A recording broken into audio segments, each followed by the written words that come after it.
we take the first initial phone call just to see where they're at, what they're looking for, and then helps them understand how we can help them with the things that they need.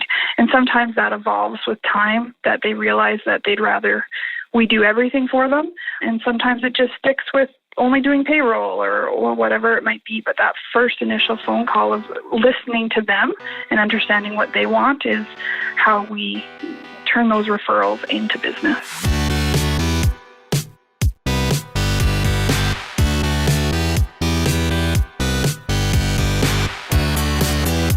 You're listening to The Successful Bookkeeper with your host, Michael Palmer. Listen each week as inspiring guests share their secrets of success to help you increase your confidence, work smarter, and build a business you love. This episode of The Successful Bookkeeper is brought to you by PureBookkeeping.com, the proven system to grow your bookkeeping business.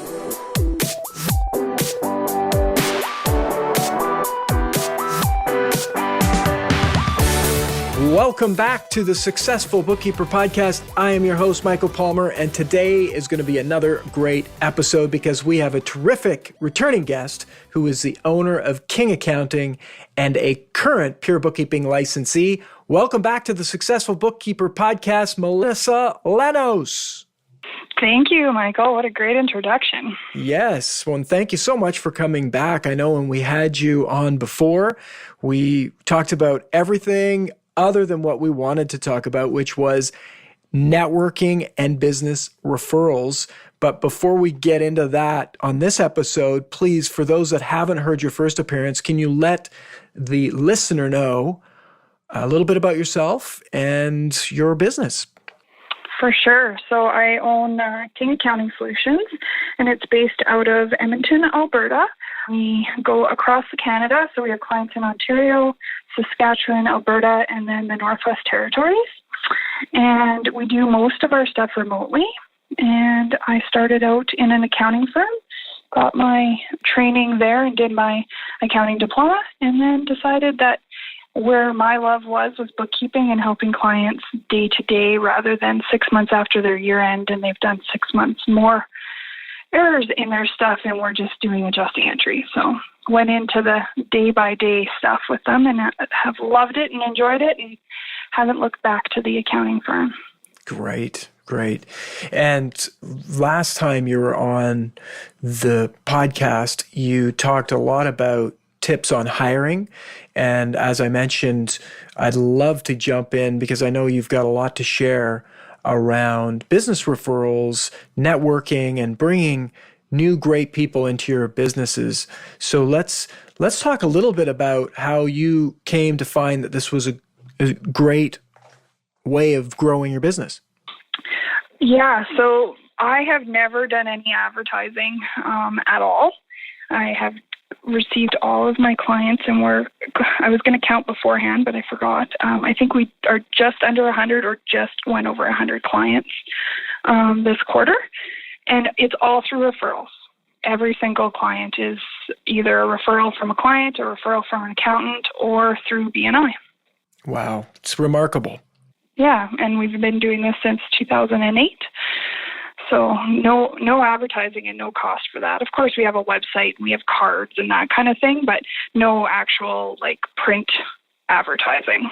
Well, I love that you mentioned that. And often people think of business cards and websites as the main driver of business, but they're not drivers of business. They are simply tools to help people evaluate who you are and why they should work with you. So a business card is, well, here's my card. That's a way to get back in touch with me once you've, connected with somebody or something along those lines. But a website, that really is the tool in this industry, especially for all of the listeners, very important, this is the tool that helps a person who's been referred to, Melissa, for instance, evaluate and make a further business decision. So it's supporting the referral. So as long as the referral And sometimes for you, Melissa, I'm sure they don't even care. They just come and work with you because you have such powerful referrals coming from your partners in the industry. But for a lot of situations, someone refers you business, and then the next step is, oh, well, I'm going to go have a look at their website. And that's just an evaluation. It helps support whatever that person who referred you, it helps support that message that they gave and reassures them that, yeah, this is a good decision to go and check out or to do business with Melissa over here at King Accounting. So talk a little bit about what you've seen, your process of these referrals. How does it look today for you? Well, most of the process is just having that first initial phone call with the client. Like my website is a little bit out to date. We're actually working on an update right now. So if you look at my website, it says that I'm a sole practitioner, but I have 3 bookkeepers that work for me, 2 full-time and 1 part-time. But that website still gives them an idea of what our mission statement is, our outlook of the bookkeeping world, and what we want to do for the client. So we very much based everything what the client needs, not what we're trying to give the client or what we want to give all the clients. So we take the first initial phone call just to see where they're at, what they're looking for, and then helps them understand how we can help them with the things that they need. And sometimes that evolves with time, that they realize that they'd rather we do everything for them. And sometimes it just sticks with only doing payroll or whatever it might be. But that first initial phone call of listening to them and understanding what they want is how we turn those referrals into business.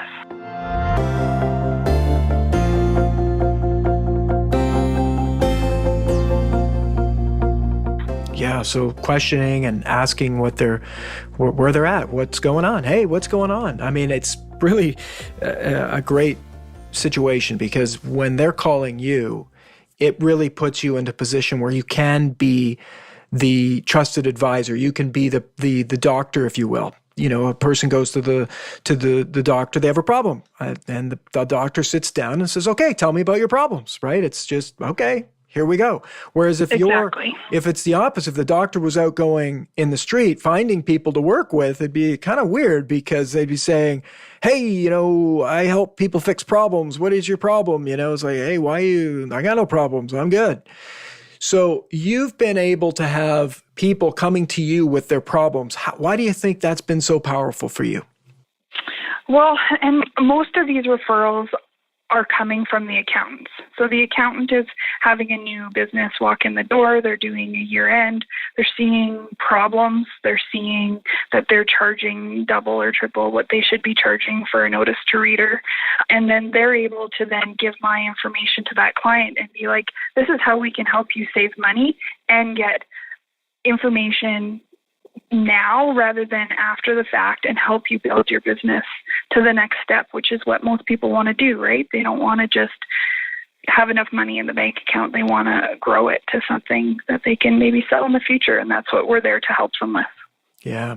And these relationships that you built with accountants, obviously you worked in that industry, tell us a little bit about that, but I'm thinking that was a good start for you. It was a good start. So by working in the industry, I know what the accountants need to be able to do that notice to reader or review or audit statement. So all of our files go out the same. Everything's PDF'd. The accountant doesn't even get the box of records. They only get the PDFs we send them. And usually there's a question or two, but they don't even need to go through the books, the actual documents, because everything's there that they need to do the statement that they've been engaged to do. It did help having worked in the industry because I left in a very positive note, and the partner, my mentor in the firm that I was with, still continues to be my mentor, and we worked really well together in that he gave me a lot of bookkeeping clients at the beginning, and that just continued to grow my business by him doing that. And now I have such an easy ability to speak to accountants. So a one-off client comes in with a new accountant, and the first thing I do once we finish year end and get adjusting entries is make a phone call and meet with them so that they realize that we're not just a one-person bookkeeping firm and we're looking for more work. And so that just grows the referrals. Amazing. So if somebody did not have these kinds of relationships already, what's your recommendation?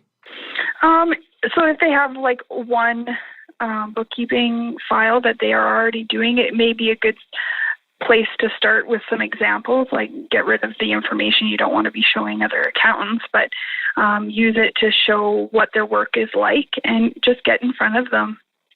Offer to do lunch and learns for the managers. You don't even have to always get in front of the partners of the firm. The partners are dealing with the high-end stuff. The managers, the senior managers are the ones you want to be in front of because they're the ones talking day-to-day with clients and are the ones that are going to be referring you the work. That's really cool. So a lunch and learn, what would you do on a lunch and learn for accountants?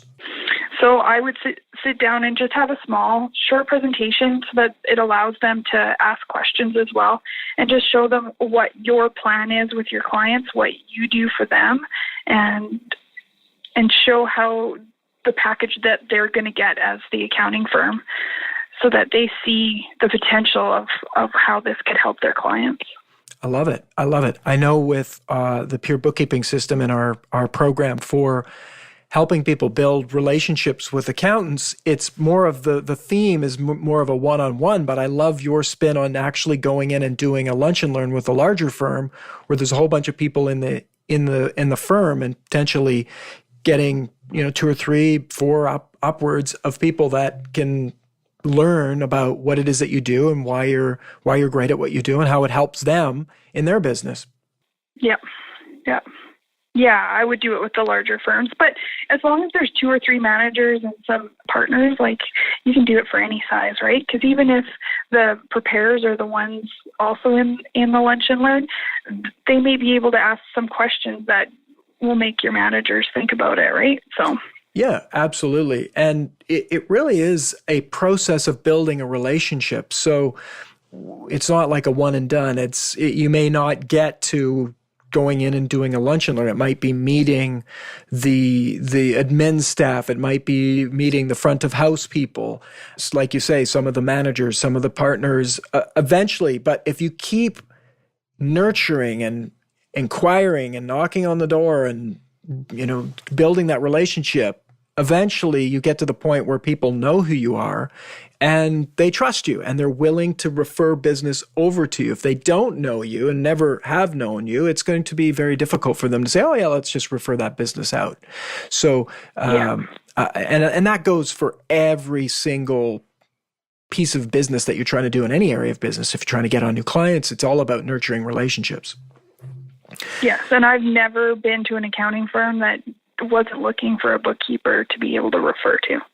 Yeah, that's absolutely. We call, obviously we're looking for bookkeepers to speak with and people who are doing bookkeeping. And so calling accounting firms, often we're talking to accounting firms and we don't have a bookkeeping arm, but we're looking for bookkeepers. And it never fails to, surprise me because I think, geez, it's like just a couple of calls and there's business out there waiting for people. So if anybody doesn't have business, this is a place to start looking and building, right? It's not like it's an instant win, but it's something that if you put the energy and time into, it will pay back big, as you've seen, Melissa.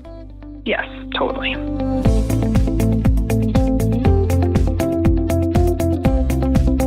So this has been referrals from accountants, and that's one of the very best ways to get referrals. And I want to talk, just before we get into the next one, a little bit about why referrals are so much better than an advertising.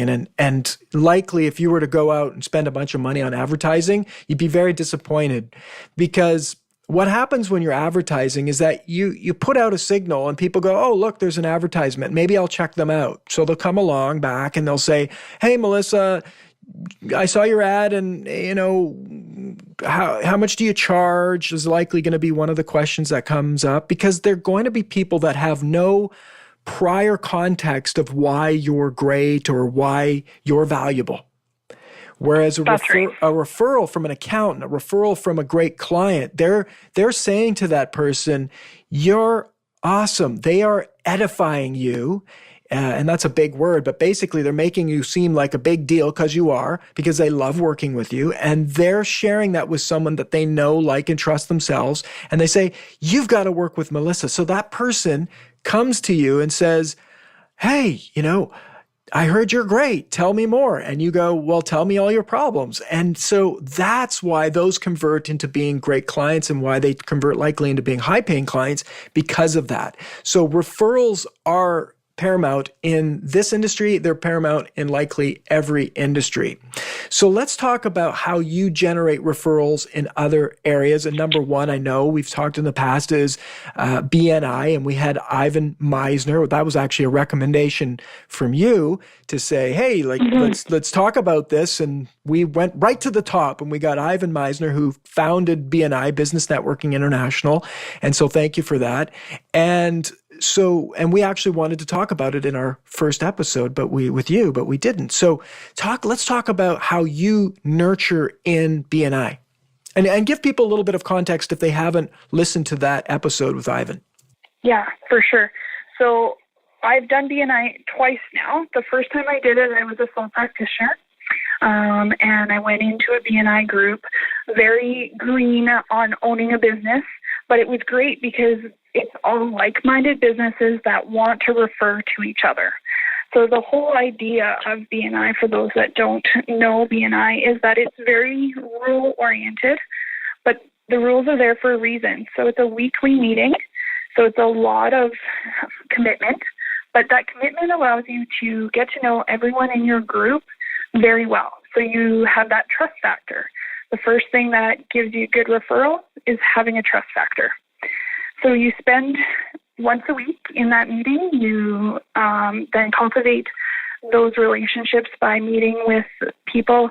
They used to call it dance cards. They call it one-to-ones now. So you spend time learning about their business, and then they invite you to learn about your business. So it's getting to know how to be a salesperson for everyone in your group, because everyone in your chapter is your sales team. They are out there, they're listening for those key things that you've told them. So for a bookkeeper, it's, oh man, I spend so much on my year end, or I just don't know if I made any money. So those things are the keys to listen to be able to refer a bookkeeper. So you're teaching the 30 or 45 or 50 people in your chapter how to listen for those triggers to be able to refer you. And that's huge, to have 50 people out there talking about your business when they hear those cues that you've taught them to listen for. And then the referrals are not cold calls. They're, I've talked to this person, I've told them that you're going to phone them, and this is the reason you need to phone them. And so you get to know the customer that's been referred to you before you even make that phone call, so you know how to have that phone call and that meeting to help them the way they're looking to be helped. And it's just unbelievable. Last month alone, I think over 50% of my revenue was referral based out of BNI. Unbelievable. And really, I don't think people jump right to the power of a BNI group, like you say, the 40 salespeople working for your business. And I've heard people complain about the amount of time that it takes to work in a BNI, right? Because you're meeting once a week. It's every single week, and it's a commitment, right? It is a huge commitment. And the first time I was in BNI, I lasted 2 years, and I couldn't accept any more referrals, so I ended up having to leave the group. I then built the business that I have now. So there's 4 of us in the bookkeeping and 1 in HR. So I'm in BNI, one of my other bookkeepers is in BNI, and my HR person's in BNI. So Beautiful. We all work very closely with all 3 BNI groups. We are there to sub for each other when we're not available, so that we meet all of those people. So we actually have like 70 people out there that know our business. It's amazing.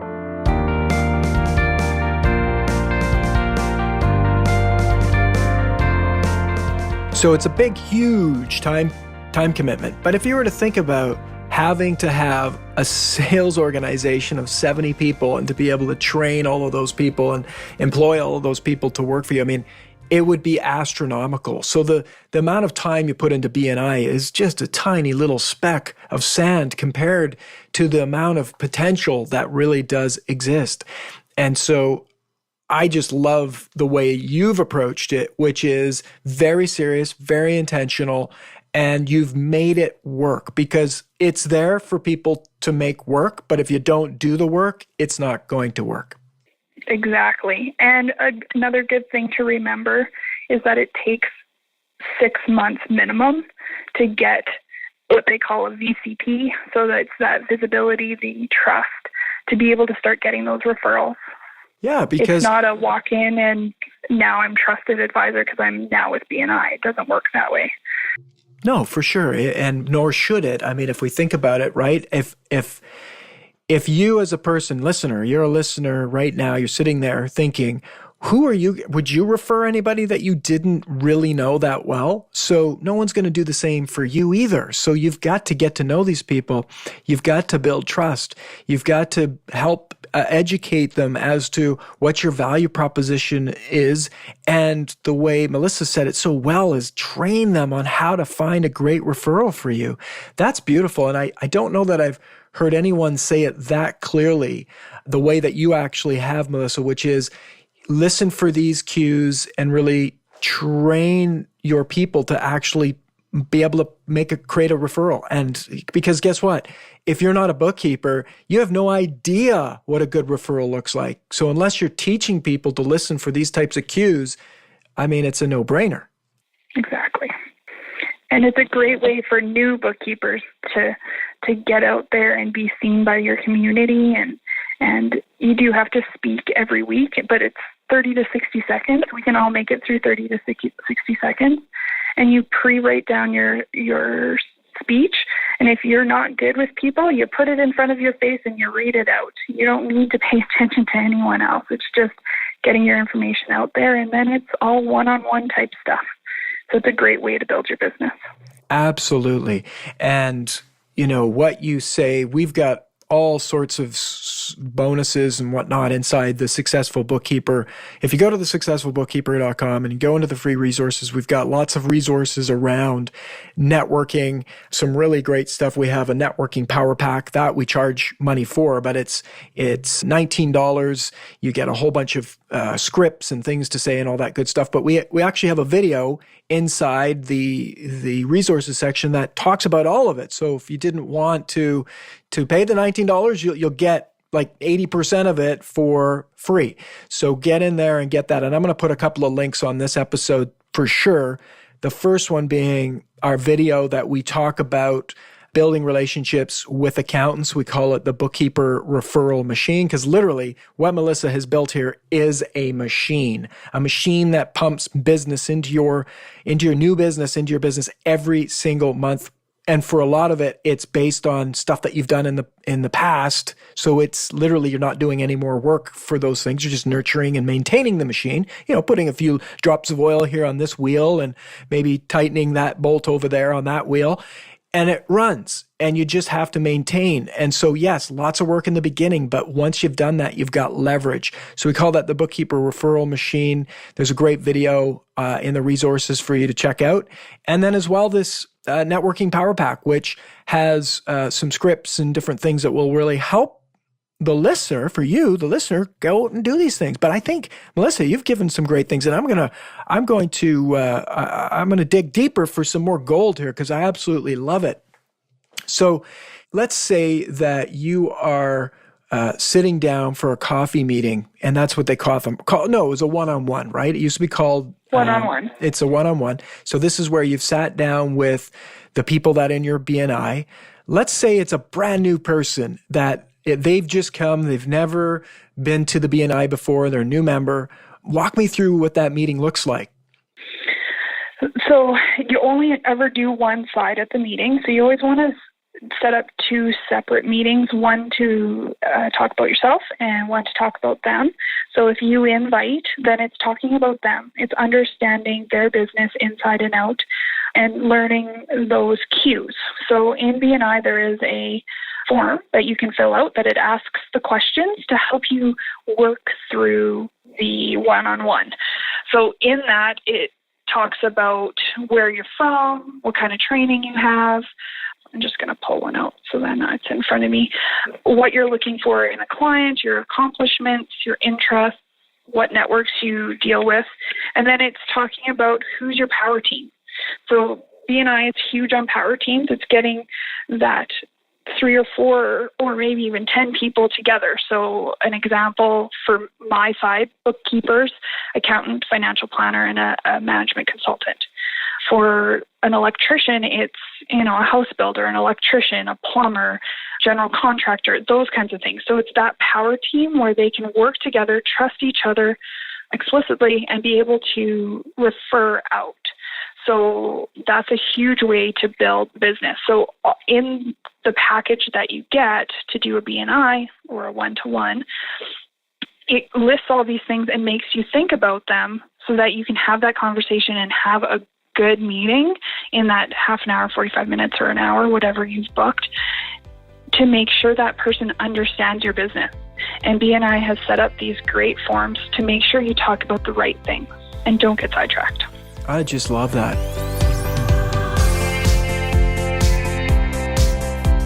I love it. And I think it's for those listening, I think what I would imagine is that this makes it a lot less daunting. If you've never done something like this before, it really is, it's uncomfortable, right? Because it's something new, but you're really mapping it out in a way that, it's step by step. Everything is there. All you need to do is show up and someone is going to guide you along, likely. Yes? Exactly. That's wonderful. And I love this concept of the power team as well. And I don't think enough people talk about it. I've heard it before and I think it's amazing, right? When you think about the way that you get business in any business, there's typically the key factors. It's like, that's how it's where my best referral came from over here. And you just mentioned a few of them, right? There's a few people, like maybe a bank manager or person who is interacting with your ideal customer. And if you can each help each other grow your network and grow your lead referrals, it makes so much sense. Well, and it's also looking outside the box. So like a great referral network for me is that construction team, because they work with a ton of people that are subcontractors that need their books done. So I need to talk to those people because they're a great resource to get me good referrals. Yeah, absolutely. And so it's thinking outside that box. That's right. And you don't know until you're going to get out there and start looking around and finding these opportunities. I mean, there was nothing written down where it said, hey, Melissa, go do this. You had to discover that through just the act of building your network and going through the process and belonging to BNI. Mm-hmm. Yep. Fantastic. Well, this has been great. I think I'm going to end on one last question for you here, which is, as we started to allude to, for many bookkeepers, confidence is a problem, right? And they might not feel completely confident to go into a room and meet all these new people. What would be your recommendation for building that confidence? Well, it depends where you are, right? The chambers are always good. The Rotary clubs are always good. If you're in a smaller community, it's a little less daunting. You walk into the Edmonton Chamber of Commerce and there's 500 people there. It's a little bit more daunting. You walk into the Leduc Rotary Club and there's 20 people there and they just want to have a conversation. It's a lot easier. But I think walking into any networking meeting, you need a goal. I'm going to talk to 3 people and I'm okay with only talking to 3 people. I don't need to hand out 500 business cards when I walk in the room. I need to talk to 3 people, get a relationship built, and then the next meeting next month, it'll be 3 different people, or maybe you're good with 5, whatever it might be, right? So start with small goals, but always make goals. And that'll help you get through not feeling the confidence, but it's understanding, and I went through it as well. I didn't feel confident, and the partner that mentored me just looked at me and said, you can do it, and you're going to do it by yourself. So it's just having the right people around you to give you that confidence builder, and I think the Successful Bookkeeper is very helpful with that through the Facebook page, and being able to everyone's there for everyone. I love it. Thank you. And for you listener right now, you can do it, and you're going to do it yourself. So go do it. Go do it. You can hear from Melissa that this stuff is gold. It works. But yes, it will be daunting. So just go do it. And you can leverage the wise mentor that Melissa had to actually go and do it yourself if you haven't already. Well, Melissa, this has been absolutely fantastic. Please share how people can get more information or connect with you if they'd like to. For sure. So there is a website that is in the middle of rebuild, but the old one is there. So that's kingaccounting.ca. They can give me a call. So it's 780-446-5901. Or they can email me. So it's Melissa, 1L, 2 S's, at kingaccounting.ca. Beautiful. And we will put all of those links for Melissa into our show notes. As well, we'll have a link to the Ivan Meisner who founded BNI. And I forget the stats on how many BNIs there are, but it's absolutely ridiculous. It's like 8,000 BNI chapters, I think, in the world. It's a crazy number. Across the world. Might be 12,000, actually. It's massive. It really is massive. So that means it works, because if it didn't work, people wouldn't be participating in it. So I can't say enough about it in terms of helping you grow your business. This is a place to be focusing on. Accountants and BNIs are great. Networking groups like that are fantastic. So go do it. That's right. And just remember to always stay with what you believe. And my company is do what you do best and outsource the rest. So. I love it. I love it. Thank you, Melissa. Thanks for being on today. Thank you. That wraps another episode of the Successful Bookkeeper podcast. To learn more about today's guest and to get all sorts of valuable free business building resources, you can go to thesuccessfulbookkeeper.com. Until next time, goodbye.